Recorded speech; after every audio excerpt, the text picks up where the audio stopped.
There is an exercise for losing fat that is greater than all other exercises. Doesn't require any equipment, doesn't require any willpower, doesn't take hours out of your day. You can do it where you please. It burns a ton of calories without making you feel hungry.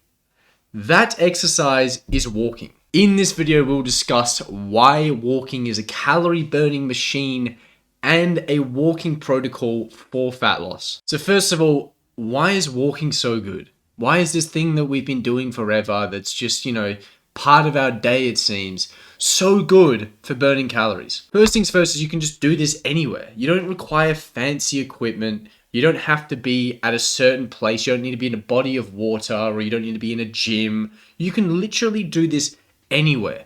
Unless you're in a prison cell, and even then you can probably just walk around the prison cell. You can literally walk anywhere you want. And if you can do it anywhere, then the friction for doing the activity is incredibly low, and that is going to increase the likelihood that you actually do it. Next thing is that it's just a pretty simple task that doesn't take up a huge amount of energy. You're not sitting in your bedroom going, "Are you ready?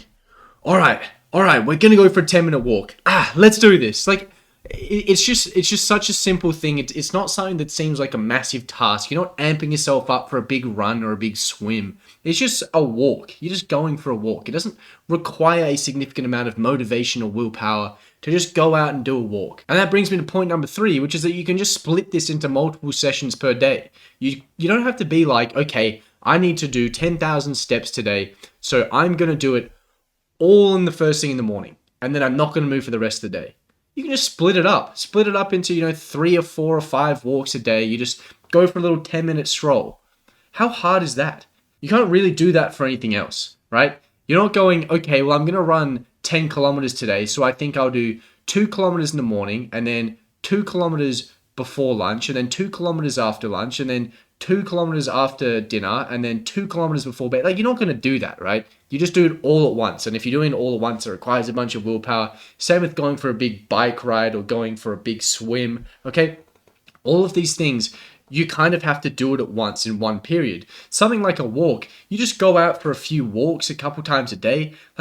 That's really not hard. You can split it up into little pieces, and it's just as beneficial as doing one big long walk at the start of the day. Real quick, if you would like to reach peak performance, I've left no stone unturned to giving you everything you could possibly need, including an entire course on how to build your dream physique. So if this is at all interesting to you, I'll leave a link in the description below. Next thing is that it doesn't really make you hungry.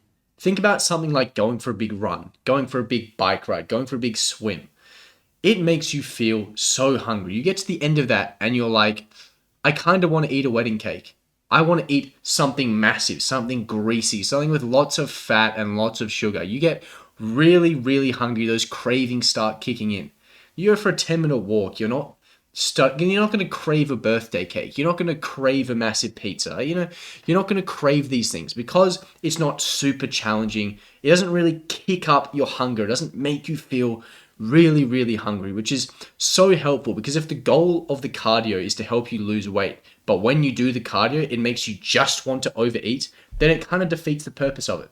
Something like walking, you burn some calories and you don't really feel super hungry at the end of it. Next thing is that it just burns a few calories. It does burn a fair few calories. If you're getting 10,000 steps in a day, if you're getting more than that, you're burning a fair few calories, and you're burning these calories without getting really hungry. It starts to add up. If you're just a little more active person because you're a little bit more conscious about trying to go for a few walks, trying to get some steps in, you're really going to rack up the calories that you're burning throughout the day. And over a week, over a month, over a year, that's really going to add up. That's really going to help you lose a whole lot of fat and look incredible. So clearly walking is going to be the way to go if you're trying to lose weight. If you're trying to just get rid of some fat, walking is going to be the place. So what is the walking protocol? How can I incorporate walking into my daily life without taking a huge chunk of time out of the day to get some steps in to start to lose some fat easily? The first thing that I would recommend doing is a 20-minute walk first thing in the morning. Now, I made a whole video about how to actually have a fantastic morning routine that takes about 30 minutes. Doesn't take up a huge amount of time, isn't just a bunch of procrastination, but you get quite a lot of 80-20 activities done. So I'll put a card up there for that. But one of the big things in that morning routine was just going for a 20-minute walk. Best thing you can do 20-minute walk first thing in the morning, what's happening is if you get out in the sun, you're not wearing any sunglasses or anything, you're going for a walk, you're getting sunlight in the eyes, that's helping you set your circadian rhythms. You're doing the 20-minute walk, so you're getting a bunch of steps in, burning some calories.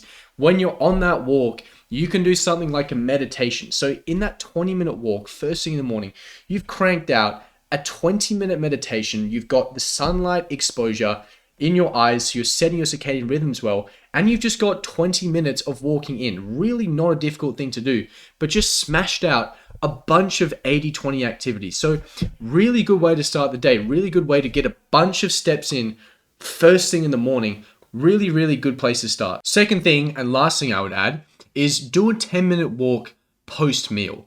So after each of your meals, finish the meal, just go for a 10-minute walk.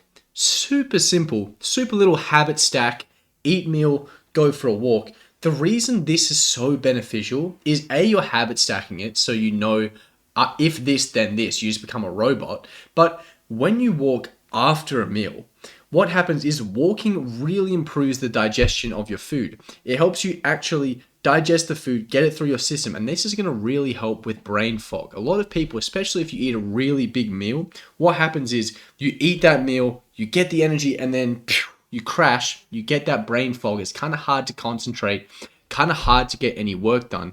Go for a little 10-minute walk. Doesn't really seem like much, but really helps with digestion, really helps preventing the post-meal brain fog. Plus, it's a good opportunity to just clear your mind, just reset the environment, and then get back to it. Such a great thing to do. And if you're eating 3-4 meals a day, that's another 40 minutes of walking you've got in. So over the course of the day, you've just done a 20-minute walk in the morning and just done a few 10-minute walks after your meals. You've just thrown in an hour of cardio a day. Has not seemed difficult. You haven't had to amp yourself up for a big run. You haven't had to amp yourself up for a big cycle or a big swim. None of that. It hasn't made you super hungry. You've burned a fair few calories doing it, and it just seems like part of your day. It doesn't seem super inconvenient. Very, very, very easy to incorporate.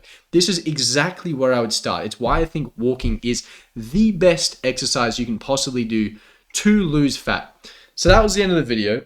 If you like the video, if you're going to maybe incorporate some of these walking tactics, if you're going to walk a little bit more, then let me know about it. Please like the video. Please subscribe to this YouTube channel. There's probably a video around here that you might be interested in, so I'll see you in one of those.